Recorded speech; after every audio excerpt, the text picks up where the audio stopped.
Good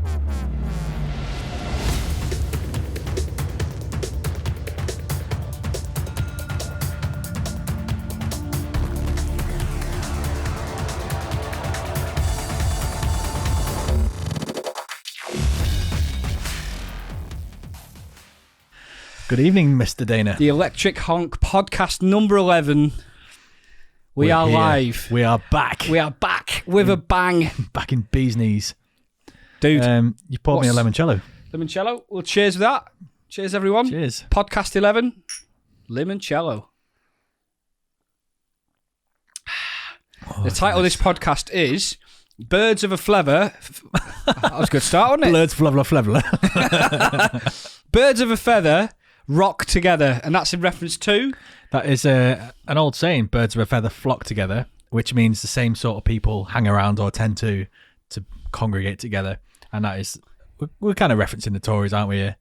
The parties, rocking out at the parties together, all breaking the law. 50 of them at least so far, isn't there? 50 parties? I bet there's a lot more people. 50 involved. People have been fined for attending parties so Yeah. far, but yeah, I reckon there's at least 50 parties.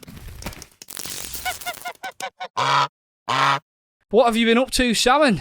Not actually been up to that much because I got COVID, having escaped it for 2.5 years or whatever it was, locking myself down properly and being a good boy. Finally caught it. Not only did I get it, my girlfriend got it, my son got it, we all got it together. So we had a household full of COVID. Right. I was actually all right at the start.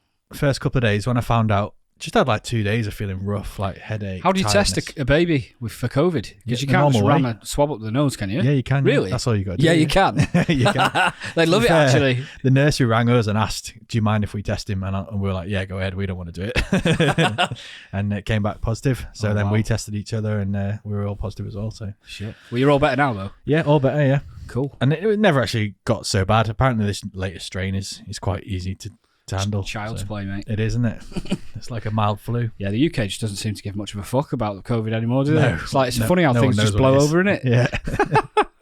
Came across a few things online which I thought were worth sharing. Okay. First one is a high-profile legal case called RV Daena. RV Daena. So R stands for Regina, which is basically the Queen or the state against Daena. So I don't know why. I don't like where this is going. So it's basically. By the way, I'm MachineDaena. I'm R. No. I'm Asshole. So there's this case of the state against Daena, and it's all about self-defense. Right. So most people think that in order to claim self-defense, if you hit someone over the head and you say, oh, it's in self-defense, most people think that you have to have been struck first or you're responding to an attack. Right. And actually, this case law, I don't know the details of the specifics of what happened, but the case law determined that a preemptive strike can be self-defense. So depending on circumstances, you may actually be justified in making a preemptive strike to prevent a crime occurring or to protect yourself. So basically, you can strike first and claim self-defense because of a famous case of R versus Daena. You have no idea how relevant that is. You probably do have an idea of how relevant that is because I have, in self-defense, struck first before. Oh, right. Okay. On a couple of occasions. And did it lead anywhere with the authorities? People that don't know me, I'm quite a small guy. You probably can tell from the camera. I'm only 5'6". Small in height. And when somebody a lot taller than you is threatening you, whether it's on a night out or something like that, is threatening behaviour, you don't want to wait to get hit first. So I've always had the mentality, well, hit first, hit hard, and that's your best chance of survival. Even if they've got their back to you, just enjoyed a quiet drink. Yeah, exactly. Really spiced the night up. But yeah, so it's very interesting that. Yeah, it wasn't you, was it? No, it wasn't me. No, okay. no, I didn't. I didn't go to court over that. And sit in front of the Queen and get reprimanded. You don't sit in front of the Queen. Oh, do you not? Just made that clear, okay. right? That was how it ran. A couple of other things I learned. There was a King Salmon who was an ancestor of Jesus Christ, and he was the great-great-grandfather of David, the David that killed Goliath with his slingshot. Wow. Oh, wow. Oh. The great-great-grandfather of David was Salmon, King Salmon. There's a flaw in this story, isn't there? Ancestor of Christ. Jesus didn't exist. That's a big debate. We probably shouldn't get into that. Definitely did exist. Just whether he was the son of God or not. Oh, right, the son of... Yeah, okay. Right. It got me on a technicality. Yeah. So that's that. Salmon is my surname, and clearly I'm an ancestor of Jesus Christ. So there we go. You are the true king. We all bow down to you, Salmon. Thank you very much. Especially in this podcast. On a more serious note, okay, microplastics Clearly, they're a big issue these days. They are everywhere, aren't they? They are everywhere. They're so everywhere, in fact, that particles have been found in lung tissue in 11 out of 13 patients that have gone under surgery for lung issues. In London or worldwide? I think it was in the UK. So that's insane. 11 out of 13 people. I zoned out when I saw the headline, but I think I saw similar headlines. I didn't realise it was UK. Yeah, it could have been the world, but I think it was UK. So that basically means 80-ish percent? Yeah, I've got microplastics in their lung tissue. That's insane. Disgusting, isn't it? Yeah. Finally, That's think worrying. the last thing, which is less worrying, in fact, probably quite beneficial for people like yourself. The human anus can stretch up to 7 inches before taking damage. If you want to just 7 inches. Just to compare that, a raccoon can squeeze into holes as tight as 4 inches. So you can take nearly 2 raccoons into your anus without causing any damage. Nearly 2. Yeah. I think I could take 2. I reckon you could.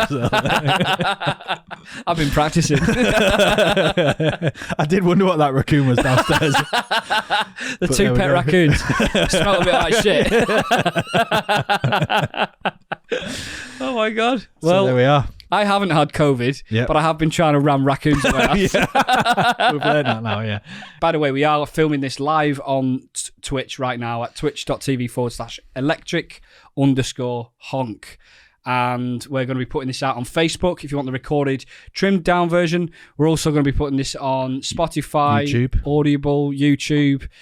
All good podcasting channels will have this podcast. What's the most popular one these days? Is it Apple? No, Amazon. We've had Amazon? So many downloads on Amazon lately. Yeah, I couldn't believe it. Yeah. There was one day on the 2nd of April. Yeah. That one day was more than any other podcast we've had when we were doing the podcast. You think it'd be April the 1st, like April Fool's Day. Everyone's like, that reminds me. I need to listen to that podcast with those 2 idiots. Speaking of jokes.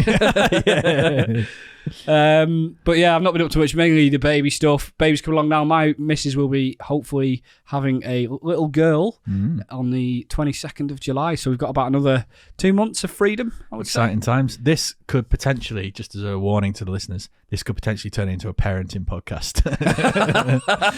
Which, to be fair, some of them do quite well. They do, yeah. They actually do. I did find out something. There was this thing called the Habeus Corpus, which is a vote that was done in Parliament in 1609 or something like that. Right. And they used to instead of counting the votes on paper, they used to count people walking through the doors. And I think it's still how they do it. Yeah. So in Parliament, they literally count people as they're going through the doors, yes or no. Yeah. And that's how they do it.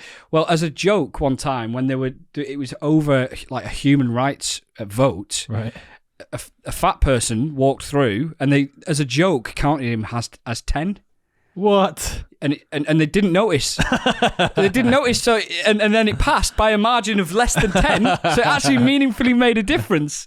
And then this law about human rights was passed, and it was a really shitty law. Oh my God, that's unbelievable. I thought that was kind of cool. I thought when you said fat person, then I thought you were going to say the fat person stood in the doorway so no one else could get past them. Democracy. The opposition just hire a fat bloke to stand in the way of everyone else. Yeah, the fridge from American football. Yeah. So I've got neuroscience written on the board.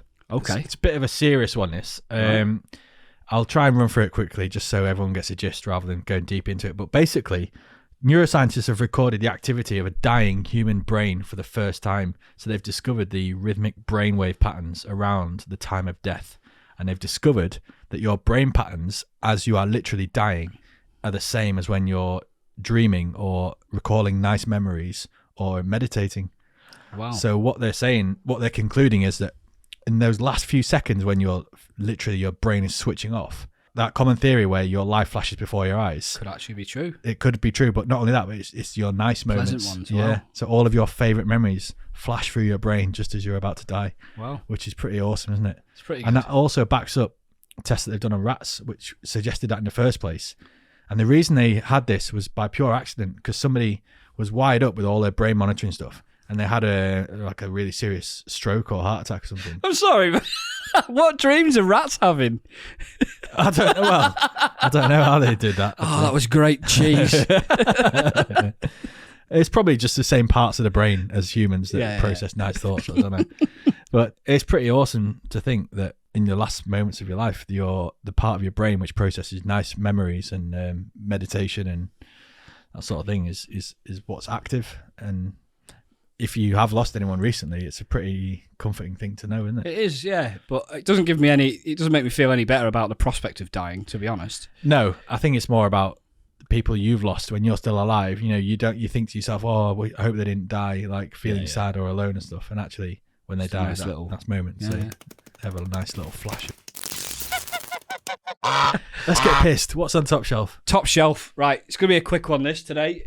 As people may be aware, there's been a certain little thing going on in the world recently called the Ukrainian war. Putin decided to storm his troops. We did predict this, didn't we? I literally said you don't put 200,000 troops on a border and then do nothing with them.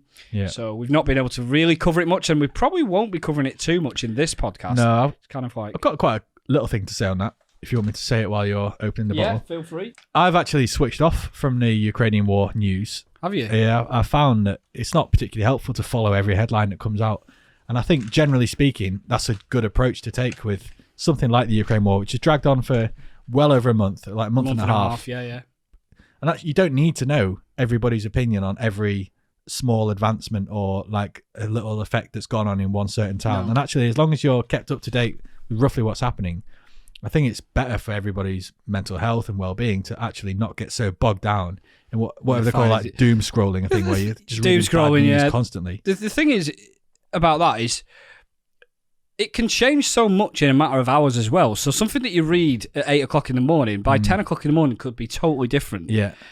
Or even be found to be completely untrue as well. So it's almost keeping up with the truth is difficult. Yeah. And on top of that, like news, 24-hour news is basically a form of entertainment now, isn't it? It's not like an information source. And so they have to fill that time up with different people's opinions from all different sides of the argument all the time.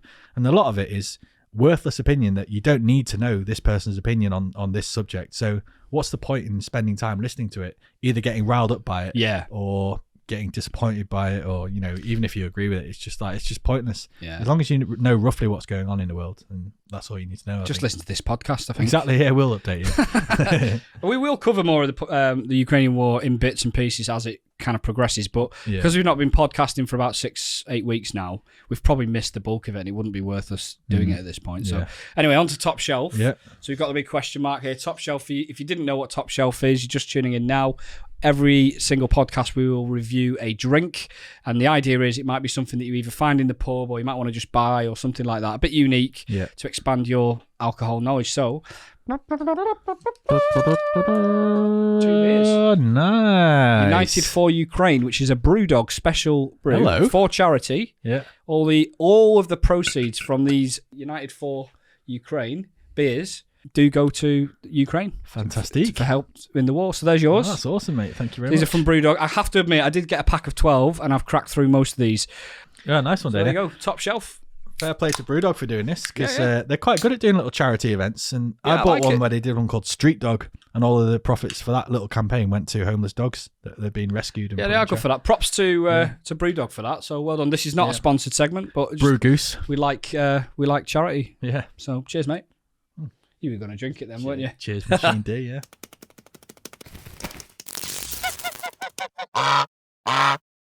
Right, the headliner. 3 funny British headlines. Salmon will pick one of these, and I don't know what any of them are about, although you usually can kind of guess from the headline. Drunk man pulls his pants down on the motorway. I wonder what that's about. I wonder what. Right, so here are the 3 headlines. Sex with Greg's pasty boiled my bell end. Right, I think that's number 1. Lad shat in teacher's kettle to dodge exams. Oh my God, it gets better. Woman finds a hat in a tree. We're doing so well. I'm so intrigued by the last one, but part of me wants to stay loyal to Greg's pasties in the north. Right.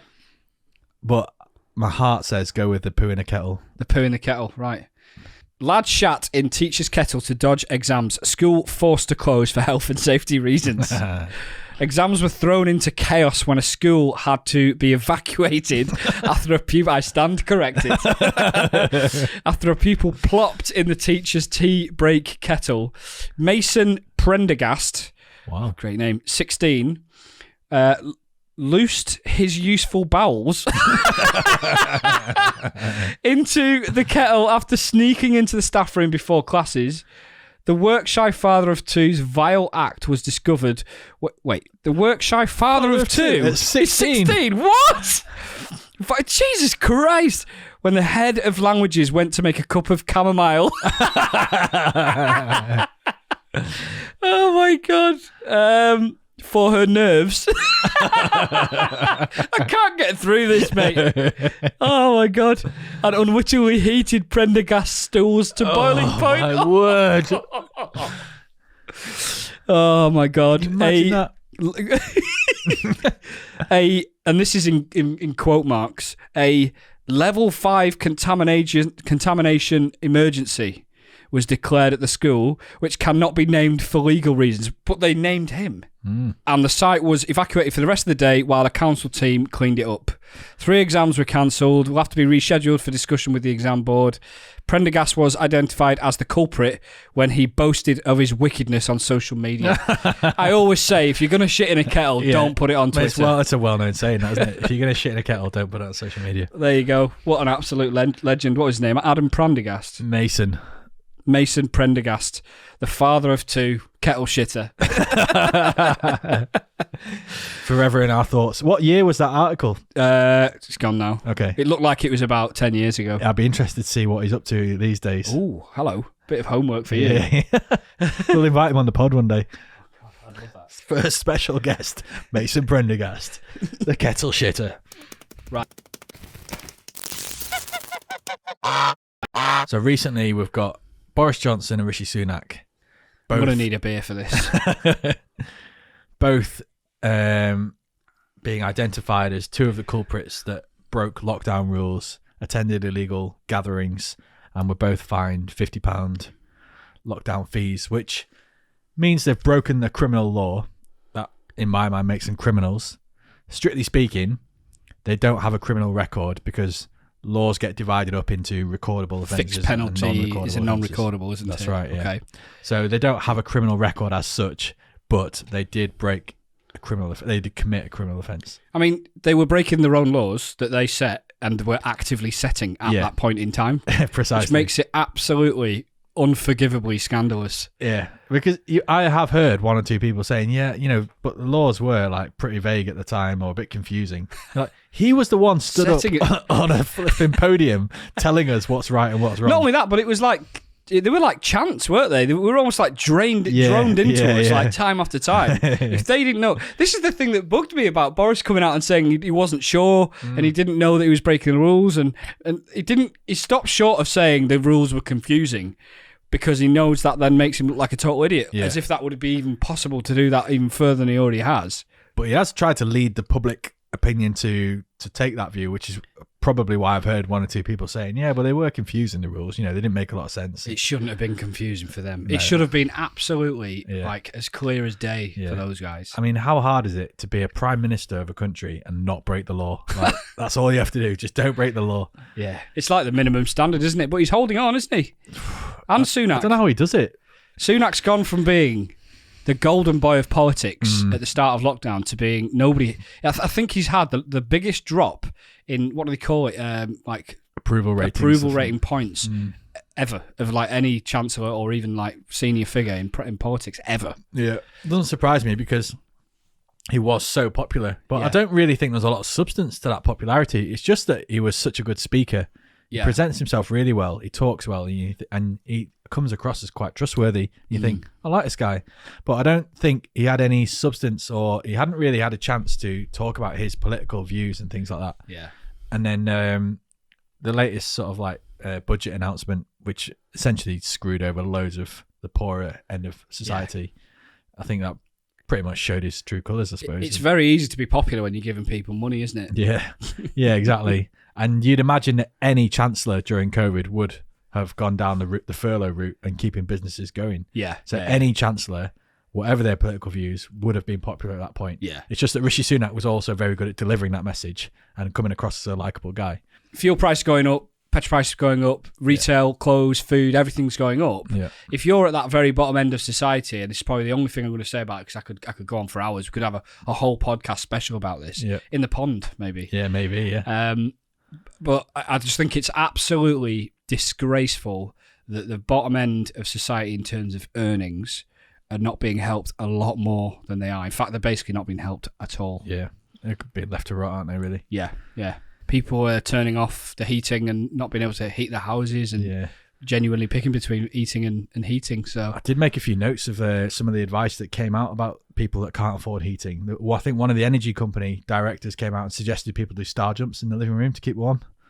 Another one was sending out free hot water bottles to their customers. It's a bit of an insult when the heating company the energy company that's overcharging you and getting, quote, their biggest profits ever, more money than they can spend. Yeah, absolutely. As they literally said. Yeah. Then offering to spend that money on water bottles for their... Yeah, exactly. It's ridiculous.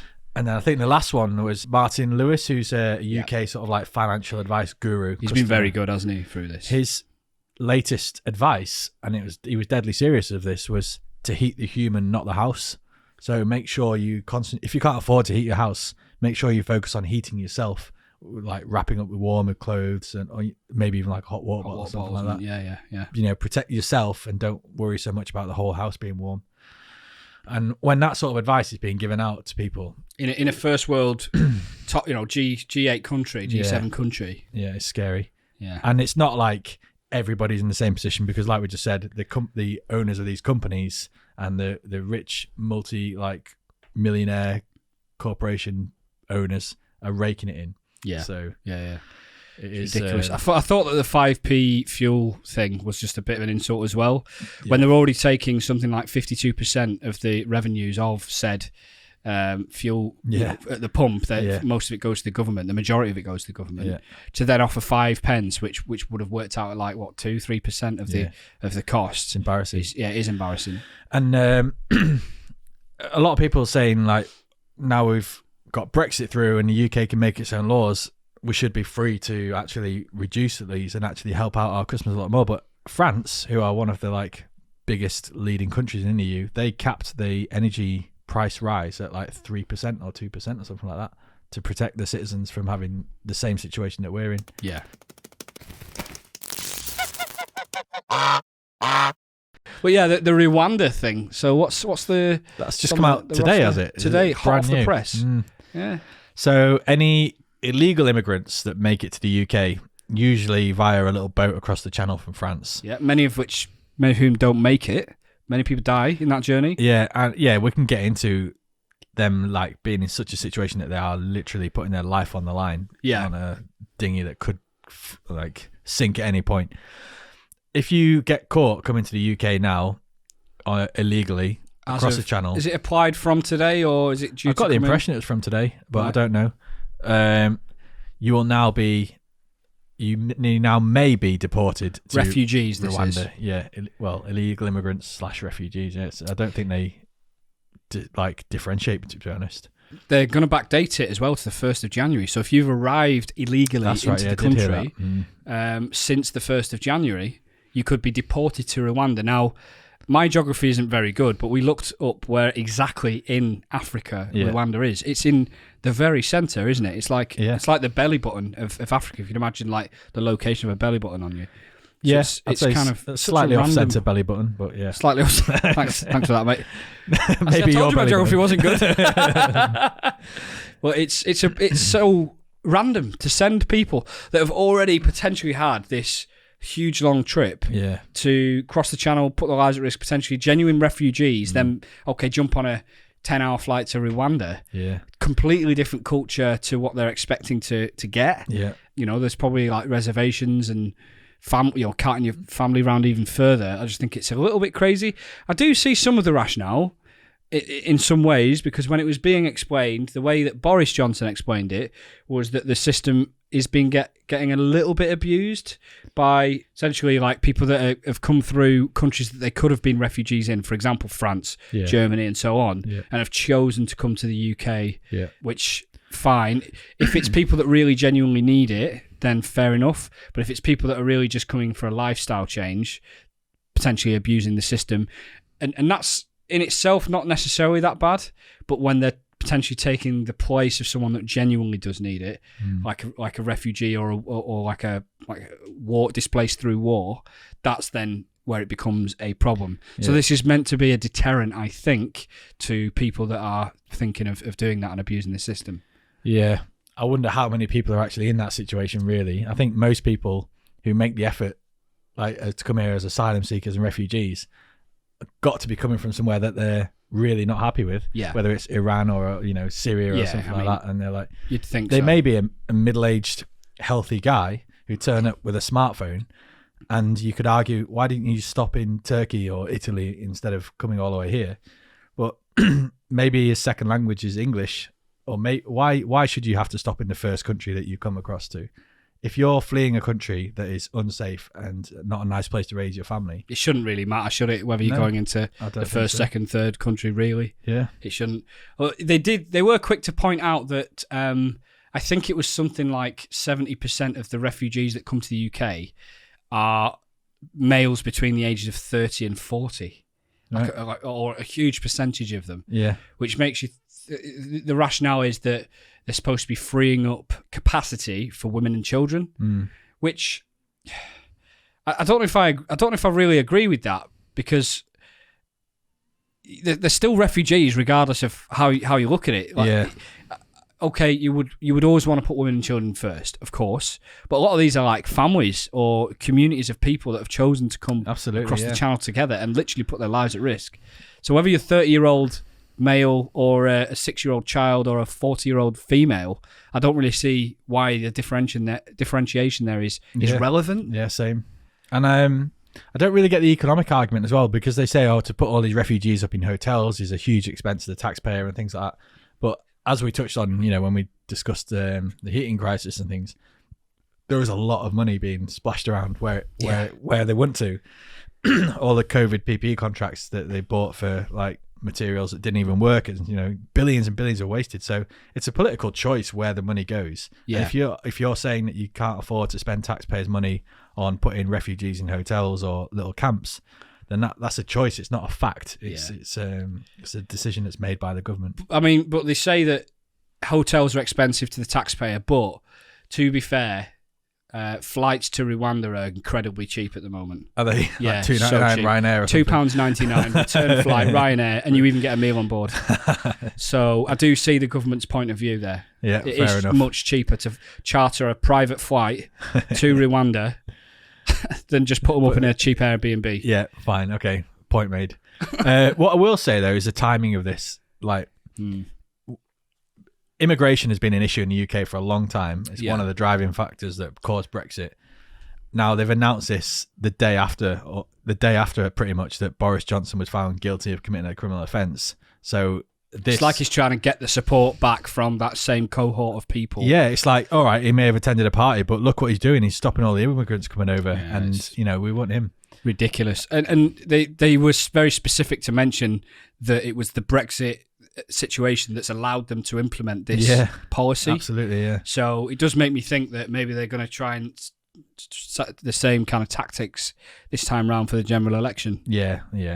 The one thing we know about the Tories is they are the masters of getting the media on side and spinning things to make them look a lot better than they actually are. And that's where other parties fall behind, I think. We've had a comment from Centurion GR. He says, "Wait, are UK sending EU citizens to Rwanda?" I'm sure Boris would probably like that. Yeah. But potentially displaced EU citizens. Yeah, it's any illegal immigrant. Any illegal immigrant or refugee. Yeah, it's kind of crazy.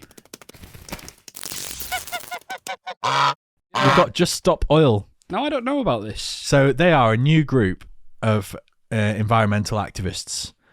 I'll give you some interesting background. There's a football club in the English lower leagues called Forest Green Rovers. Yeah, we know about it. Yeah, okay. Their chairman or owner of the club owns a green energy company, and he is a green energy activist, right? Anti-oil sort of protester himself. So Just Stop Oil approached him and said, "Can you give us some money to help with our protests and activism?" And he said, "Yeah, here's 20 grand. Do what you want with it." the first thing they did with it was interrupt a football match by zip cabling themselves to some goalposts in a Premier League match. And then people... A Premier League match? Yeah. What? I can't remember which one it was. It might have been Everton or something like that. Wow. So they ran on the pitch, zip cabled themselves onto a goalpost, and it had Just Stop Oil on their T-shirt.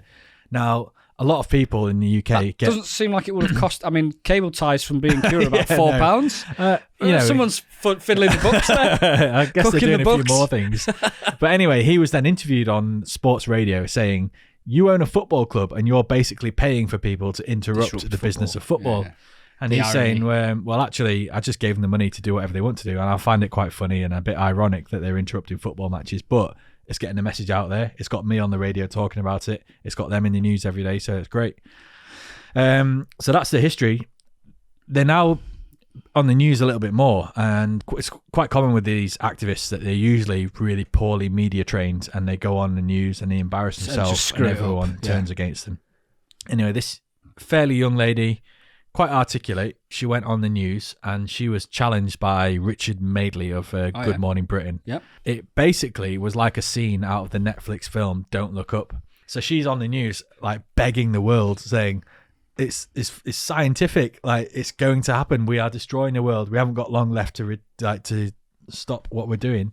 We need to stop oil." Richard Madeley and the other people on Good Morning Britain, they're like, it's absolutely ridiculous. Look at the clothes you're wearing. They would have had oil in the sort of like manufacturing or transportation process. You can't say that you've lived a life without ever using oil. And she's like, you're literally talking about my clothes when I'm telling you the world's going to end and you're telling me about my clothes. This is crazy. It's so tenuous. So the way that they just find some sort of... It's not about the actual real irony there, is it? It's about just trying to discredit someone, isn't it? Absolutely, at that point. Because they try and make it so that if you've got a point to make about good ethics, you have to be perfect and whiter than white to actually give your argument. And if you're not, then you're a hypocrite.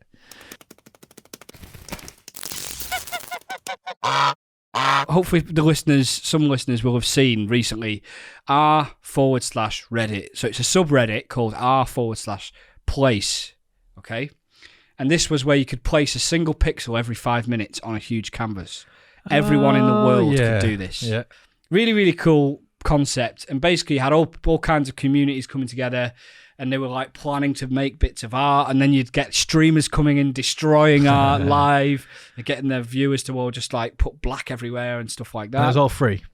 It's all free. Yeah. Just have to go on Reddit and you could place it 1 pixel every 5 minutes. Amazing. So obviously, the more coordinated big communities were, the better the art was, or at least the better coordinated it could be, right? And there was some incredible artwork from there. Funnily enough, actually, the French took up the most in terms of real estate on the pixels of the final design, and it was just a really incredible design. It was so it was a mishmash of everything, all kinds of memes, like internet history, gaming, all kinds of like culture and stuff. But in the bottom corner, what was happening a lot is you'd get flags from a country, so you'd get country communities looking for their flag, and they would fix the pixels, right? Nice. And then you'd get other countries trying to like break the pixels and do funny stuff. And there was really some quite funny stuff in there, like, and the best ones are when you get the words. And I can't remember what one. One was doner kebab, and it was just a picture of a guy, like a logo of a guy shaving a doner kebab. Amazing. And everyone kept changing it to boner kebab. I just thought that was absolutely brilliant. But in the bottom left-hand corner, there was this French flag, and then there was an Eiffel Tower on it. There was some wine. And what was happening is they were filling the wine up and then emptying the wine out. No way, that's so good. And then emptying it. But the way it ended was for the only colour you could place at the end was white. Nice. So, and then everyone could only put, and that was it. Yeah. And within like a period of like, I don't know, like a half an hour or something, the whole canvas went white. That's and lovely. that was it. Ended. So there was one that was, you can see that there? Yeah, like Star Wars. Star Wars, lightsaber.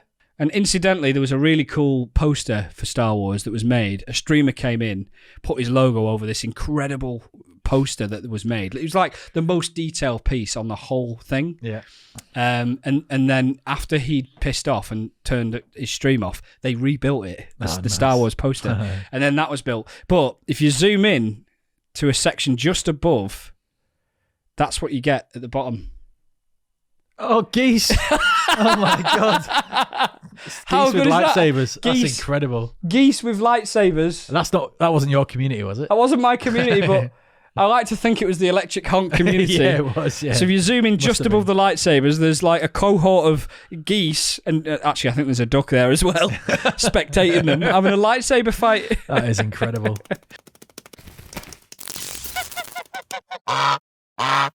So yeah, Elon Musk, he's started off by, he's obviously an avid user of Twitter. Yeah, he loves it, right? doesn't he? Absolutely loves it, yeah. He's the CEO of Twitter, metaphorically speaking.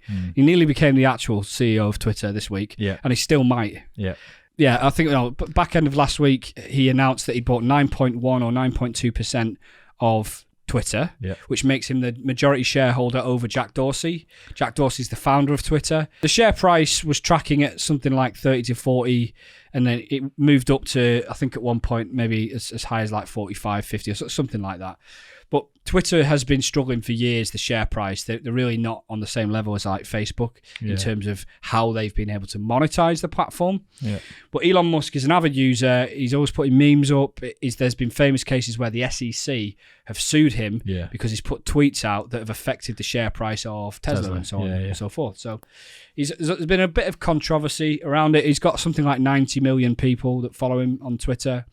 And whatever he does on Twitter normally affects something in the world. For example, the price of Dogecoin, whenever he tweets about Dogecoin.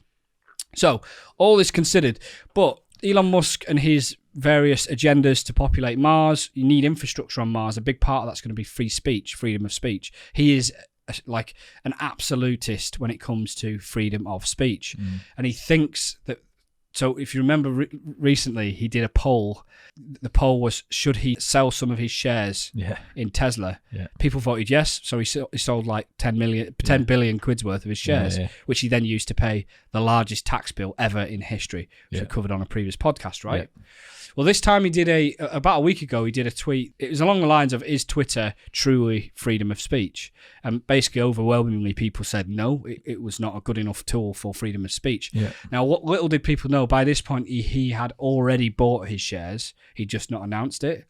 So, and he did say at the end of his tweet, at the end of this poll, the results of this will be very important. Anyway, we find out he bought 9.1%, and they then announced that he was going to be joining the Twitter board. Yeah. But then they reneged on that because I guess he just didn't get along with the CEO. And whose decision was that? Was that his or the rest of the board? So obviously he's gone to the board, he's met them all, spoke to them, and so on and so forth. They come to the conclusion he'll join. Yeah. I guess at that point, before he signed the papers to become the CEO, rather than just the majority shareholder. Yeah. Anyway, long story short, it turns out that he hates the board at Twitter, thinks they're completely incompetent. He's made that official by saying that he wants to buy all of Twitter now. So he's announced today he wants to buy the whole lot. I think the fee is around about 51 or 41 billion. Yeah. It's a really big sum of money. Nuts. And he said, it's my full and final offer. I'm not playing the back and forth game. This is a good value. He's offering shareholders 58% over what he was going to... Before he announced the first time round, it was 58% of the price at that point, which is very good value. And he's basically saying he wants to buy it to make it a freedom of speech tool. Right. Which I thought was really interesting. It really is, yeah. Interested to hear your take on this. Well, we'll see where it goes. I think the debate on whether it's going to be beneficial to have such freedom of speech, we'll save that for another day because we're nearly an hour in already. Okay. Cool. Okay. But good call. I don't know whether gut feeling. Whether it's good or not? Not necessarily that, just on the whole situation. I'm uneasy about it, to be honest. I don't like the idea of one man having such control over such a popular tool like that. But, I mean, Zuckerberg is kind of in that position with Facebook, I suppose, isn't he? Yeah.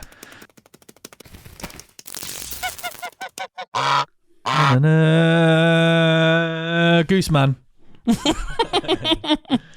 That gives you a hint to today's subject. Ooh, Gooseman. Okay. Although first, a bit of Goose admin. You got to shuffle your papers for that.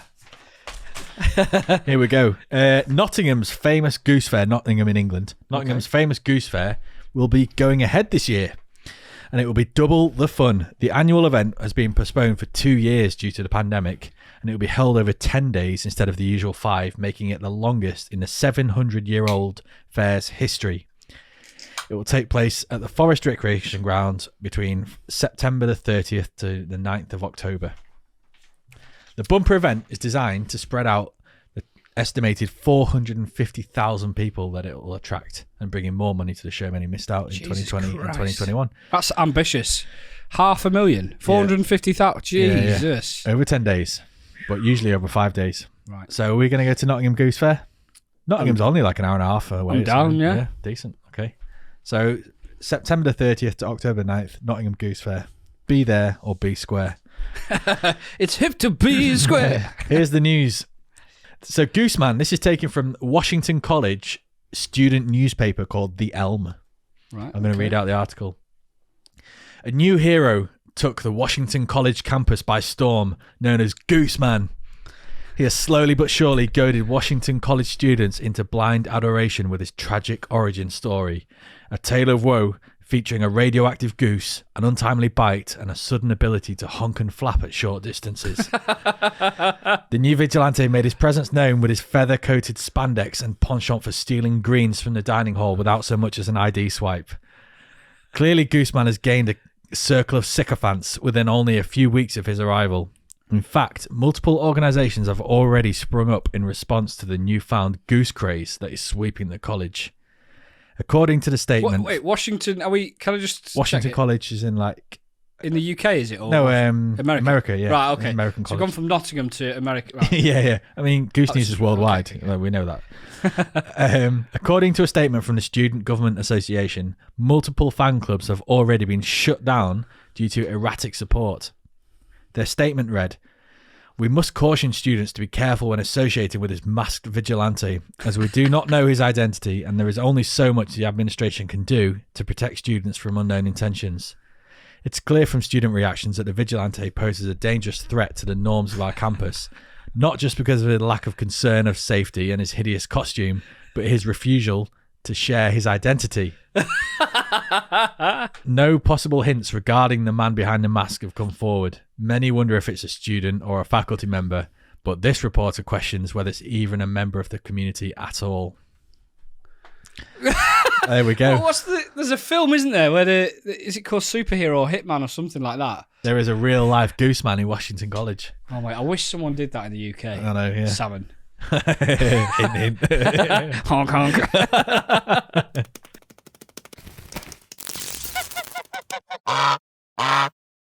Pork scratchings, which is my week this week. Okay. Doing it on nuclear waste. Briefly, what's pork scratchings? It's a bit of a subject that you can take down the pub and have a chat with your friends about and say, "Oh, do you know about this?" And it's a random subject that could be historical, could be new, could be just quirky information, something that you can share with people that is like, they'll never know this. Did you look up Victor Noir after I didn't after actually. last time? What did he do? He was the statue with the the penis statue on. guy with the big penis. Yeah, no, I need to look him up actually. Right, so pork scratchings. How do you prevent humans from digging up nuclear waste in 10,000 years' time? Because that is what the human race is currently trying to deal with at the minute. We're creating so much nuclear waste, burying it deep under the surface. How do you stop generations in 10,000 years' time being like, "Oh, I wonder what's down here"? Just to put that into perspective, 10,000 years ago is basically 8,000 BC, 8,000 years before Christ. That is how long we're talking ago. Yeah, if he existed. In terms of what life was like 10,000 years ago, we were just reaching the end of the Stone Age and they were discovering agriculture. It's called the Neolithic Age. So there's no evidence of any language being spoken then. It was just like drawings on caves. Pictures on walls, yeah. Yeah, that's it. Language from 1,000 years ago is hard to translate. And 10,000 years ago, it was cave paintings. So in 10,000 years' time, there's absolutely no chance that language will be as it is today. So how can you ensure that in 10,000 years' time, people don't get intrigued by what's buried underground and think, "Oh, this is interesting, let's dig it up"? And so they've had to employ a special group of people called a futures panel who all specialize in something called nuclear semiotics. And semiotics is a study of how signs and symbols are communicated amongst people in communities. This is stretching the budget, isn't it? They're spending money here. Yeah. In Japan, they did something similar. It was a particular area of Japan where tsunamis are really common. And so they did this thing called 1,000-year tsunami stones, where they put tons of stones in this area, basically to try and warn people off over future generations to stop living there because they'll get hit by a tsunami. But it turned out that the majority of the population actually ignored those stones and built there anyway and got hit by We are dealing tsunami. with humans here, aren't Exactly, we? yeah. So that just shows the scale of this struggle. Some ideas that they've come up with, this group, this futures panel. So on the surface of the land, to have large, jagged concrete spikes that just look really like dystopian. So that's the equivalent of like the tramp spikes in London. Essentially, yeah. Like, do not build here. This is like a horrible place to be. And just build these massive concrete spikes on land. For those of you not in the UK, sorry to interrupt, but for those of you that are not in the UK, what they do, especially in built-up popular areas in big cities, they will have spikes. They're not sharp spikes, but they're shaped like spikes with rounded edges. So that's really uncomfortable. On popular places where homeless people will sleep and congregate, I suppose. Yeah. And the aim of that is to stop people from sleeping there. Yeah. So obviously that's a microcosm. Or they do like park benches with like the gap missing in the middle, which they advertise as like a wheelchair space, but it's actually to stop anybody from being able to sleep on the bench. Yeah. So the jagged spike shapes on the land, that might put people off from ever like residing there, or just discovering what's under the land. What if that's what the pyramids are? Sorry, I'm going off. Yeah, you never know. Going off piste quite a lot here, sorry. In fact, the pyramids have never been knocked down or really, I suppose they have been excavated a little bit, but, anyway. So another idea was to have a creative hub of scientists, musicians, writers, biologists, all of these sort of people whose message might convey over time, and actually have a project where these messages are passed on through generations, and this creative hub remains forever, and it's passed down through employment of just, passing on the message every year. And so to have like a big sort of like building there where all of these people are employed, and actually to just convey that message so it never ever expires, but it's not foolproof, is it? I mean, that's really long in the job out, isn't it? That? Yeah. Well, listen to this one. This is my favorite. This is an idea that somebody's come up with called ray cats. Ray cats, okay. So the idea is to socially engineer a cat that changes colour when it's exposed to radiation. Something to do, like clever scientists know what it is, something to do with their enzyme interaction, and if they come across radiation, it makes their skin glow a certain colour. Right. So somebody's come up with a very serious idea. When you actually, historically, cats, like in the Egyptian times, have always been revered as like precious animals, and humans have always like liked cats and treated them very nicely. So it's because they walk around acting like they fucking own the place, don't they? Apart from Kurt Zuma, who likes to kick them and throw them around. Yeah. But generally speaking, humans like cats. So the theory is social engineer these cats that look lovely, but when they're near radiation, they glow a certain colour. And at the same time, start a myth or a legend that if you ever see a cat that's radiating green, for example, like get out of there as soon as possible. Okay, so I like it. A bit like a religion, like starting from scratch. Let's start this religion and plant the seed. That's really screwed me up, because it makes me now wonder about all the little things like that. Like, for example, fireflies that we do see. Yeah. Well, I know we don't see them in the UK, but when you see is that some sort of 30,000-year-old like technological innovation by something to warn us against something that we can't even figure out? Yeah, someone's gone back in time and sorted it out or something. And what I thought was, if actually, instead of starting an old school religion, which people question and people are like, well, that's a load of rubbish, surely the modern way to implement something into society that's going to be passed on to generations is the modern day meme that goes viral. Yeah. The Rickroll will be around in many, many years. There you go. So if you are going to social engineer cats that turn green and you want to warn future generations about them, probably the best way to do it is to make them viral on the internet and make them into a bit of a joke online. And that's exactly what's happened. Is if you search now for ray cats, you'll see loads of merchandise, cats that are like glowing green and all this sort of stuff. And that could be, maybe it was a joke, or maybe it was a suggestion that people treat as a joke, or maybe it was a suggestion that was meant to be a meme. That is meant to be a meme, yeah. And that they were so forward thinking that they actually thought, wow, let's get it out there like that. It's really interesting. I find it very interesting that they're trying to do to solve a problem that is 10,000 years in the future. Yeah, potentially. Yeah. When there are people say it's about Elon Musk, like, why go to Mars when there are so many problems on Earth? But at least going to Mars is a near-term problem in the next 100 to 200 years. Yeah. So spending money on that still arguably doesn't make sense. I disagree with that, but some people do agree with that sentiment. But trying to solve a problem that's there in 10,000 years seems to me like a wacky thing to do. Because they know that nuclear waste will still be as dangerous in 10,000 years. Yeah. Like people need warning. Like if you just left it and people were like excavating in 10,000 years with all their new technology, like there's something down there that's pretty like energetic. Let's dig it up. Energetic. They've come up with a message that is inscribed in rock and is in many different forms to hopefully warn people off. And this is the message. Which is not going to work. People are going to dig into it because they'll be curious about it. Yeah. Well, this is the message. So let's see if this will put you off in 10,000 years. You ready? You've just stumbled across this site.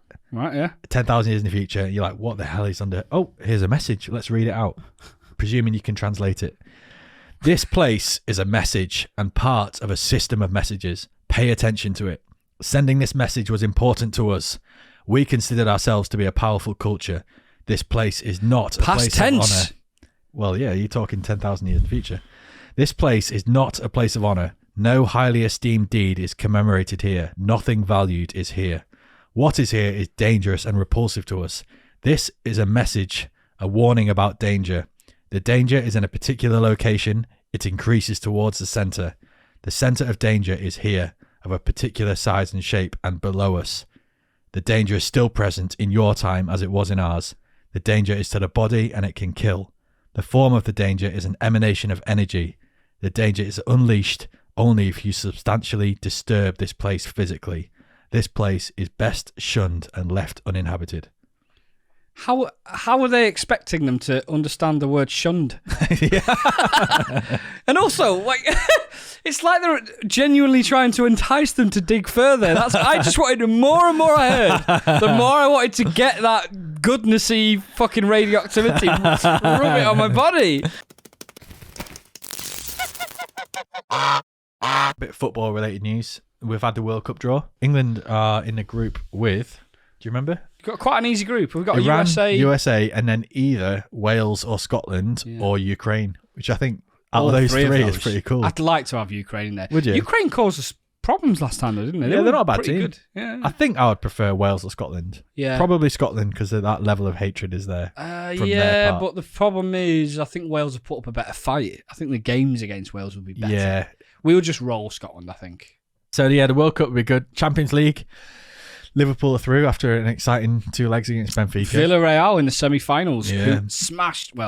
Scraped through versus Bayern Munich. That's impressive, beating Bayern Munich over 2 legs. And Juventus. They beat Juventus as well earlier on. They seem to be well drilled and well organised. Anyone that doesn't know, I'm a Liverpool fan, so at the moment it's like every game is a really exciting game to watch. Yeah. And it's like we could potentially do something that has never been done before in history. The quadruple.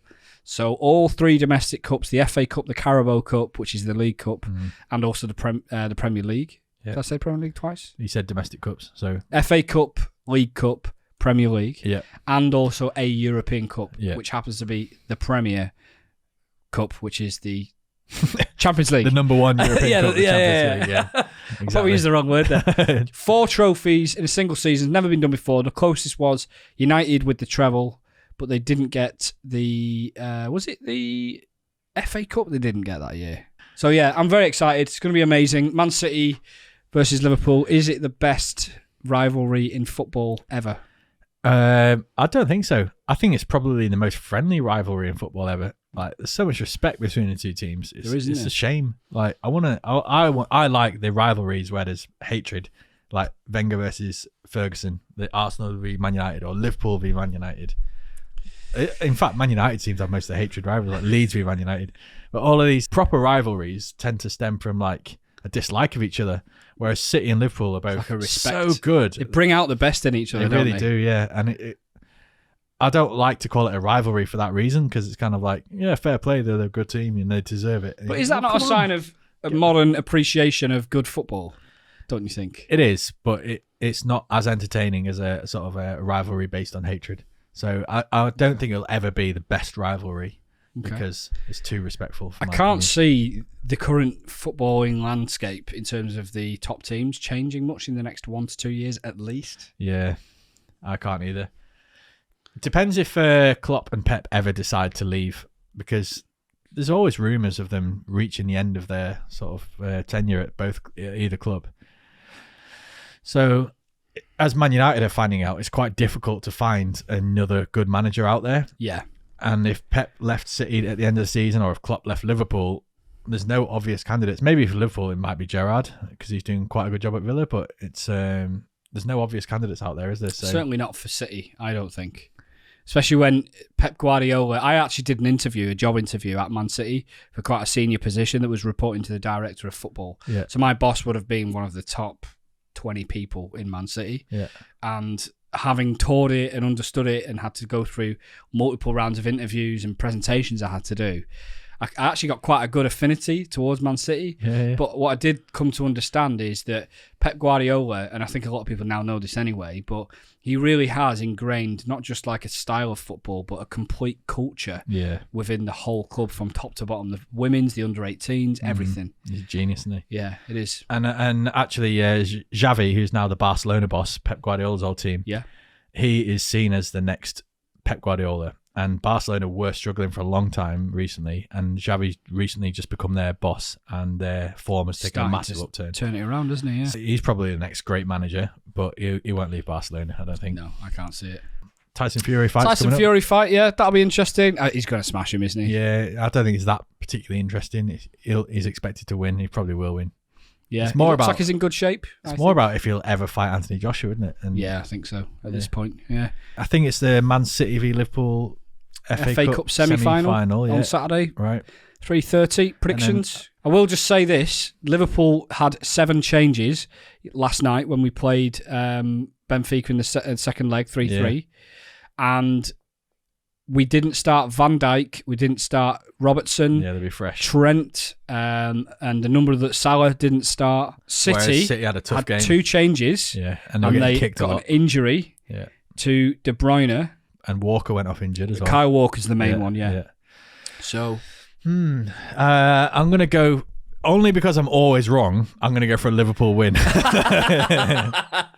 And then I think Tuesday night it's Man United v Liverpool, or Liverpool v Man United. Yeah. After the FA Cup semi-final. Theoretically, we should absolutely wipe the floor with Man United. If it's not 5-0 or more, it's an embarrassment for Liverpool. But the thing is, I can see United really stepping up for that game. Yeah. So I would not be surprised. I'm calling it now. I think possibly a draw. I think that United will make Liverpool lose points, and it'll give the fire in the belly of the United fans, and I really think they need that at the moment. Yeah, absolutely. Oh, that'd be interesting. We've not been very good with our schedule. We've not been very good with it. The schedule starts today. However, we are intending to be a lot more strict with it from today. We don't always go live on time in terms of the actual time, but we're normally pretty consistent with every other Thursday. Yep. So every 2 weeks on a Thursday, round about 7:30 UK time, but normally it's about an hour later. Yeah. We'll go live. But we also stick it up on YouTube, so you can check us out on YouTube, Spotify, Audible. Any podcast place. Yeah, really, any podcast. Yeah. Cool. All right. Well, it's been a pleasure, Salmon. Thanks for your... it's great to be back, isn't it? Yeah, it's great to be back. I really enjoyed it, yeah. Yeah. We have rattled on now again. We've gone an hour and 20 minutes, so we're trying to keep this under we'll hour. edit that down to an hour. Easy. That's the thing. If you come on live, you don't get the edited version, and you get extra content for free. So. Yeah.